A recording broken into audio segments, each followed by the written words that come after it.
राजस्थान में 8 PM 9 CM से आगे की कहानी, सात्विक मुख्यमंत्री, लेकिन 10 बजे तक खुलेगी शराब की दुकानें। नमस्कार, आप देख रहे हैं पीके टाइम्स। मैं हूं अजय जाखड़। राजस्थान में भजनलाल शर्मा के नेतृत्व में चल रही भाजपा सरकार एक ऐसे फैसले को लेकर चर्चा के केंद्र में है जिसने राजनीतिक, सामाजिक और नैतिक तीनों स्तरों पर सवाल खड़े कर दिए हैं। राज्य सरकार नई आबकारी नीति के तहत शराब की दुकानों को रात 10 बजे तक खोलने की तैयारी कर रही है। यह फैसला ऐसे समय में आया है जब खुद मुख्यमंत्री भजनलाल शर्मा के सात्विक जीवन को सार्वजनिक रूप से रेखांकित किया जा रहा है। जहां वे अन्न त्याग चुके हैं, एक समय भोजन करते हैं, नशीले पदार्थों से दूर है और धार्मिक आस्था से गहराई से जुड़े हुए हैं। मुख्यमंत्री कार्यालय से हाल ही में यह जानकारी भी साझा की गई कि भजनलाल शर्मा अत्यंत संयमित और आध्यात्मिक जीवन जी रहे हैं। उनकी पत्नी द्वारा गिरिराज जी की लेटकर परिक्रमा और खुद मुख्यमंत्री द्वारा दंडवत प्रणाम की तस्वीरें भी सामने आई। ऐसे में सवाल उठना स्वाभाविक है कि जो मुख्यमंत्री खुद सात्विक जीवन को आदर्श मानते हैं, उनकी सरकार प्रदेश में देर रात तक शराब बिक्री को क्यों बढ़ावा दे रही है। राजस्थान में शराब की दुकानें रात 8 बजे बंद करने का फैसला पूर्ववर्ती कांग्रेस सरकार में मुख्यमंत्री अशोक गहलोत के कार्यकाल में लिया गया था। उस समय सरकार का स्पष्ट तर्क था कि देर रात तक शराब की बिक्री से अपराध, सड़क दुर्घटनाएं और कानून व्यवस्था से जुड़े मामले बढ़ते हैं। अब भजनलाल सरकार उसी नीति को पलटते हुए दुकानों को रात 10 बजे तक खोलने की तैयारी कर रही है। सरकार ने इसके साथ ही शराब की वार्षिक गारंटी राशि में करीब 12.5% की बढ़ोतरी भी की है।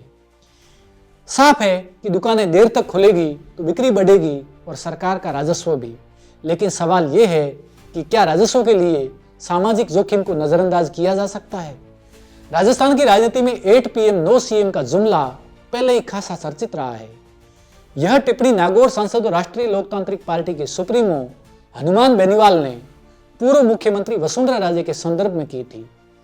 मजाकिया अंदाज में दिए गए इस बयान को सोशल मीडिया इन्फ्लुएंसरों ने खूब उछाला और ये राजनीतिक व्यंग्य का प्रतीक बन गया। विडंबना यह है कि भजनलाल शर्मा को कभी भी 8 PM 9 CM जैसा मुख्यमंत्री नहीं माना गया, फिर भी उनकी सरकार शराब की दुकानों को रात 10 बजे तक खोलने का फैसला क्यों करने जा रही है। इससे यह बहस और तेज हो गई है कि आखिर ये नीति परिवर्तन किस सोच का परिणाम है, सुशासन का या सिर्फ राजस्व का।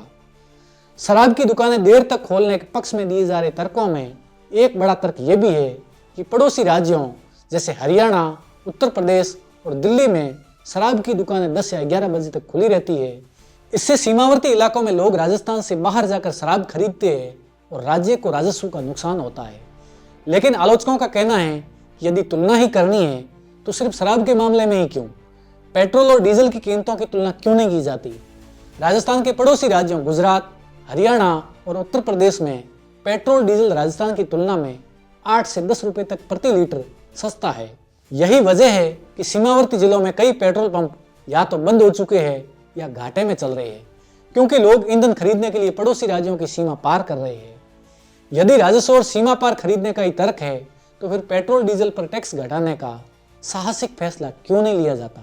शराब की दुकानों को रात 10 बजे तक खोलने का फैसला केवल आर्थिक नहीं बल्कि सामाजिक परिणामों से भी जुड़ा है। स्वास्थ्य विशेषज्ञ और सामाजिक संगठन मानते हैं कि शराब की आसान और देर रात तक उपलब्धता नशे की प्रवृत्ति को बढ़ावा देती है। इससे घरेलू हिंसा, सड़क दुर्घटनाएं और आपराधिक घटनाओं में इजाफा होने की आशंका रहती है।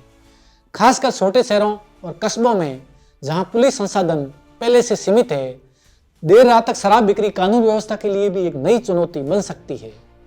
मुख्यमंत्री भजनलाल शर्मा का व्यक्तिगत जीवन संयम, सादगी और सात्विकता का उदाहरण हो सकता है, लेकिन उनकी सरकार का यह फैसला उसी छवि के विपरीत खड़ा नजर आता है। यदि मुख्यमंत्री खुद मानते हैं कि संयमित जीवन समाज के लिए बेहतर है, तो फिर नीतियों में भी इसी भावना का प्रतिबिंब दिखना चाहिए। राजस्थान को राजस्व जरूर चाहिए, लेकिन सवाल यह है कि क्या वह सामाजिक स्वास्थ्य और कानून व्यवस्था की कीमत पर आएगा।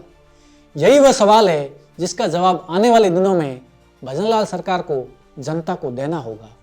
इस खबर को लेकर आपका क्या कहना है, कमेंट करके जरूर बताइए और देखते रहिए पीके टाइम्स, क्योंकि ये है राजस्थान की आवाज। मरुधरा से खुद को जोड़ने के लिए सब्सक्राइब करें और बने रहें पीके टाइम्स के साथ।